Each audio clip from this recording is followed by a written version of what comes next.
There are very few options for women who find themselves pregnant and addicted to drugs. The void only increases as the opioid epidemic grows in Indiana. RTV6's Beth Vaughn sat down with one woman who overcame her shame to protect her baby.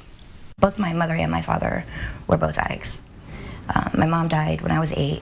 My dad was murdered when I was 16. Loss and loneliness led Kristen Sabana down a long path of addiction. Once I wasn't able to get those from a doctor anymore, then I switched to heroin. 15 years of darkness. You don't know until it's too late. Finally clean for 3 years. And then I used for 5 weeks while I was pregnant with him. She relapsed until the moment she felt her son kick for the very first time. It didn't bother me that I was hurting myself, but it bothered me to know I was hurting him. So she denied her shame and fear of arrest or legal retribution and sought help, only to be turned down by a major hospital here in Indy. I felt like there was just no hope. That's not an uncommon occurrence for addicted pregnant women, treating them as, after all, tricky. And that's when she found Dr. Tara Benjamin with Riley Children's Health. I feel as though they are the lost and forgotten of this epidemic. She's passionate about treating addicted pregnant mothers, especially as she's recognized very few physicians take on their cases. For Kristen, that treatment meant prescribing Subutex, a drug to minimize withdrawal side effects. There aren't that many doctors in general that have certification to provide medication-assisted treatment. But that's when the real hard work starts. Therapy, classes, time for healing. Pregnant women are the most motivated of any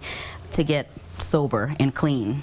And so I think if we start with a population that is very motivated for sobriety, we can make a huge dent in this epidemic. And the numbers show there are plenty of pregnant women to treat to be a catalyst for change. At any given time, Dr. Benjamin says she treats 60 to 70 addicted mothers. And since the summer of 2015, she's treated nearly 300 patients. Of the women Dr. Benjamin has treated, 95% are Caucasian. Most are in their 20s and early 30s. It's hard for them to seek care.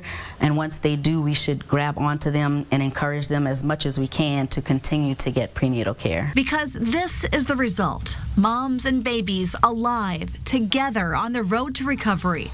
Just like Kristen, who says she only wants what's best for her baby, Juna. Even though you feel ashamed, because it is a shameful thing, not to be so ashamed to get help, because it's worth it. In Indianapolis, Beth Vaughn, RTV6.